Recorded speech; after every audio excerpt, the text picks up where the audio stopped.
Hi, I'm Rev Myron. I'm a minister through Pathways of Light, and I've been a Course in Miracles student for over 40 years. I'm going through the text again this year, asking Jesus for clarity, and then I write from that clarity, and that's what I'm sharing with you today. So let's get started.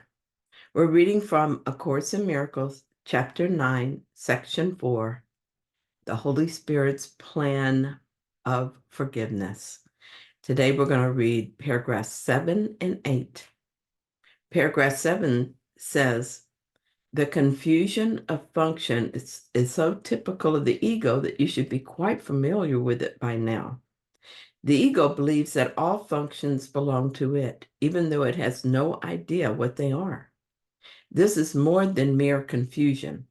It is a particularly dangerous combination of grandiosity and confusion that makes the ego likely to attack anyone and anything for no reason at all. This is exactly what the ego does. It is unpredictable in its responses because it has no idea of what it perceives.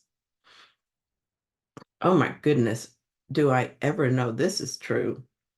The ego thinks its job is to forgive, and all it does is hide hate behind kind words and create feelings of resentment of the sacrifice made. It is no kind of forgiveness, really. And what winds up happening is that the anger buried behind the so-called forgiveness rears its ugly head again and catches me by surprise. I wind up saying something I regret, and the process starts all over. I would laugh at the foolishness of ego forgiveness, but sometimes the result is not very funny. Generally, I catch this kind of thing quickly because I've learned to recognize when I've allowed the ego to take on a function that belongs to the Holy Spirit. Sometimes, though, I fall prey to the ego desire to take all functions for itself. I think that when this happens, it's because I don't really want to forgive. Recently, I talked about an ongoing forgiveness lesson with someone. This happened when I was still working. It was ongoing because I continued to allow the ego to be in charge of the process. This will always fail because the ego doesn't know anything about forgiveness. Looking at the situation through the ego, I saw the other person as the other person.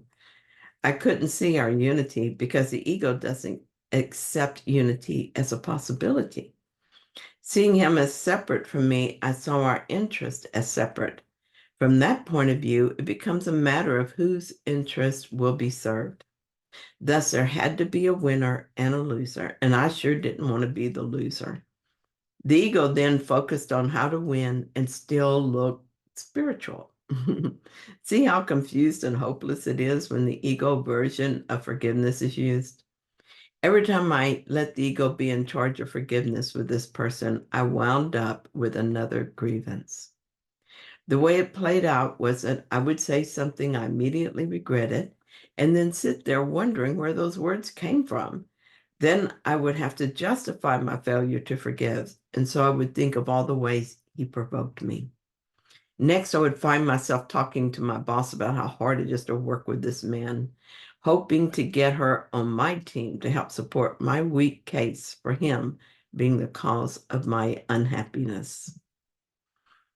Immediately, I would feel regretful. Of course, I would. The same part of my mind would recognize what I was doing. I didn't want to teach hate or unforgiveness, so I would sit in my office and ask for help.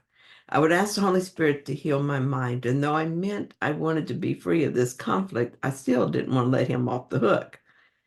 This is more evidence of ego arrogance and confusion.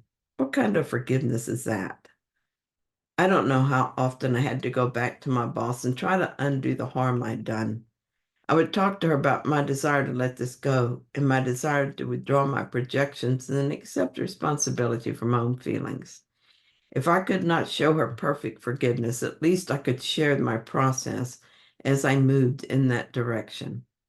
Having asked for healing once again and having done my penance by admitting my culpability, I would think it was finally done. Then it would happen again. And I would realize that while I was truly regretful of my ego-driven behavior, my apology was from my spiritual ego, not from a true place of true forgiveness. Finally, I gave the function of healing to the Holy Spirit. I know I did because the animosity was gone.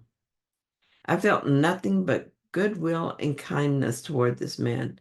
Now I can't even really remember the feeling of being at odds with him. I remember the circumstances and the facts of the story, but I can't go there anymore. This is how the Holy Spirit functions. Forgiveness to the Holy Spirit removes all offending thoughts from the mind. With the thoughts gone, the feelings of anger and resentment are gone as well, as if they'd never existed. True forgiveness leaves me wondering what I thought I had to forgive.